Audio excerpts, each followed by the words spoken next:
สุขวิหาริชาดกว่าด้วยการอยู่เป็นสุข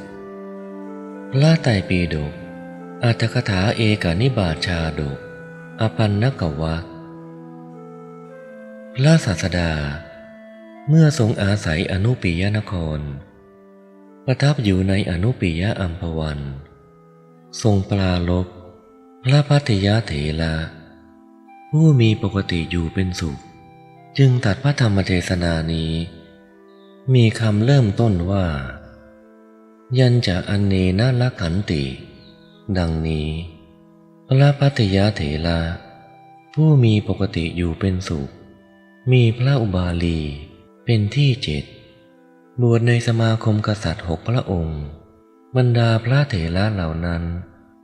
พระภัตติยเถระพระกิมพิละพระภัคคูเถระพระอุบาลีเถระบรรลุพระอรหันต์พระอานนท์เถระเป็นพระโสดาบันพระอนุรุทธะเถระเป็นผู้มีทิพยจักษุพระเทวทัตเป็นผู้ได้ฌานก็ท่านพระภัตติยเถระรักษาคุ้มครองพระองค์ในคราวที่เป็นพระราชาก็ยังทรงเห็นภัยที่เกิดขึ้นแก่พระองค์ผู้อันเขารักษาอยู่ด้วยการรักษามากมายดุจเทวดาจัดการรักษาและภัยที่จะเกิดแก่พระองค์ผู้ทรงพลิกกลับไปมาอยู่บนพระที่บรรทมใหญ่ในปราสาทชั้นบน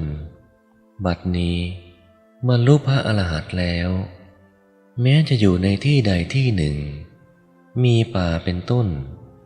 ก็พิจารณาเห็นความที่พระองค์เป็นผู้ปราศจากภัยจึงเปล่งอุทานว่าสุขหนอสุขหนอภิกษุทั้งหลายได้ฟังดังนั้นจึงกราบทูลแด่พระผู้มีพระภาคเจ้าว่าพระภัตติยเถระพยากรณ์พระอรหัตผลพระผู้มีพระภาคเจ้าตรัสว่า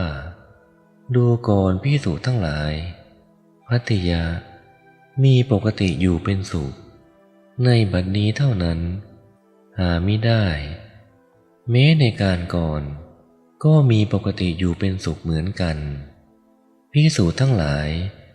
จึงทูลอ้อนวอนพระผู้มีพระภาคเจ้าเพื่อให้ทรงประกาศเรื่องนั้นพระผู้มีพระภาคเจ้า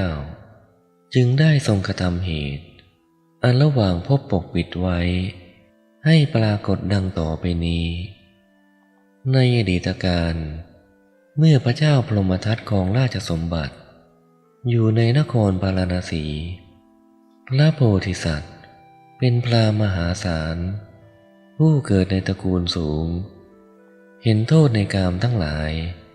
และอานิสงส์ในการออกบวชจึงละทิ้งกามทั้งหลายเข้าป่าหิมพานต์บวชเป็นฤาษีทำสมาบัติ8ให้บังเกิดขึ้น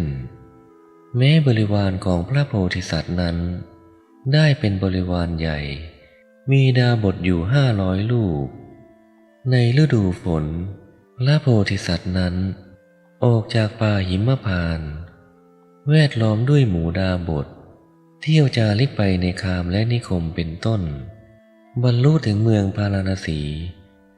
ทรงอาศัยพระราชาสำเร็จการอยู่ในพระราชอุทยานทรงอยู่ในพระราชอุทยานนั้นตลอด4 เดือนฤดูฝนแล้วทูลลาพระราชาลำดับนั้นพระราชาทรงอ้อนวอนพระโพธิสัตว์นั้นว่าท่านผู้เจริญท่านก็แก่แล้วท่านจะประโยชน์อะไรด้วยป่าหิมพานต์ท่านจงส่งอันเทวาสิกทั้งหลายในป่าหิมพานต์แล้วอยู่ในเสียที่นี้เถิดพระโพธิสัตว์ทรงมอบดาบท500 ลูกกับอันเทวาสิกผู้ใหญ่แล้วส่งดาบทเหล่านั้นไปด้วยคำว่าท่านจงไปอยู่ในป่าหิมพานต์กับดาบทเหล่านี้ส่วนเราจักอยู่ในที่นี้แหละแล้วตนเองก็สำเร็จการอยู่ในพระราชอุทยานนั้นนั่นเอง ก็หัวหน้าอันเตวาสิกนั้นของพระโพธิสัตว์นั้นเป็นราชบรรพชิตและราชสมบัติใหญ่ออกบวชกระทำกสิณบริกรรมได้สมาบัติ8หัวหน้าอันเตวาสิกนั้นอยู่ในป่าหิมพานต์กับดาบททั้งหลายมีความประสงค์จะเห็นอาจารย์จึงเรียกดาบทเหล่านั้นมาแล้วกล่าวว่าท่านทั้งหลายอย่าได้รำคาญจงอยู่ในที่นี้แหละเราจะเห็นอาจารย์แล้วจะกลับมา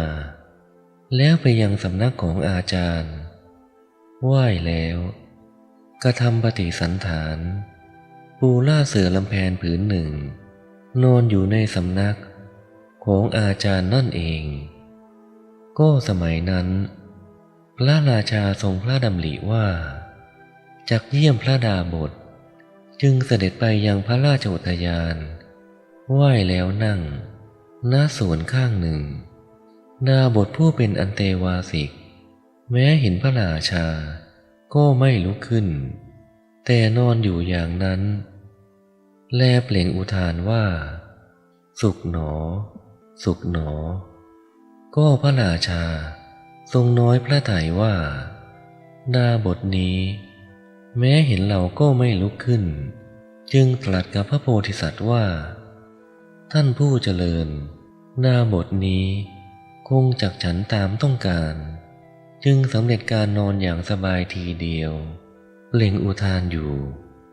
ก็พระโพธิสัตว์ตรัสว่ามหาบพิตรดาบทนี้เมื่อก่อนได้เป็นพระราชาองค์หนึ่งเช่นกับพระองค์ดาบทนี้นั้นคิดว่าเมื่อก่อนในคราวเป็นคฤหัสถ์เราเสวยสิริราชสมบัติแม้อันคนเป็นอันมากมีมือถืออาวุธคุ้มครองอยู่ก็ยังไม่ได้ชื่อว่าความสุขเห็นปานนี้จึงปรารภสุขในการบวชและสุขในฌานของตนแล้วเปล่งอุทานนี้ก็แหละครั้นตัดอย่างนี้แล้วเพื่อจะตัดธรรมิกถาแก่พระราชาจึงตัดคาถานี้ว่าชนเหล่าอื่นไม่ต้องการรักษาผู้ใดด้วยและผู้ใดก็ไม่ต้องรักษาชนเหล่าอื่นด้วยดูก่อนมหาบพิตรผู้นั้นแลไม่เยื่อใยในกามทั้งหลายย่อมอยู่เป็นสุขพระราชาได้ทรงสดับพระธรรมเทศนาแล้วมีพระทัยยินดีบังคมแล้วเสด็จไปยังพระราชนิเวศนั่นเองฝ่ายอันเตวาสิกก็ไหว้พระอาจารย์แล้วไปยังป่าหิมพานต์เหมือนกัน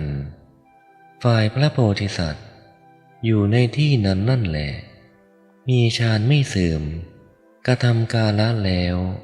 บังเกิดในพรหมโลกพระศาสดาครั้นทรงนำพระธรรมเทศนานี้มาแสดงแล้วตัด2เรื่องสืบต่ออนุสนธิกันแล้วทรงประชุมชาดกว่าอันเตวาสิกในครั้งนั้นได้เป็นพระพัทยเถระส่วนครูของคณะได้เป็นเราตถาคต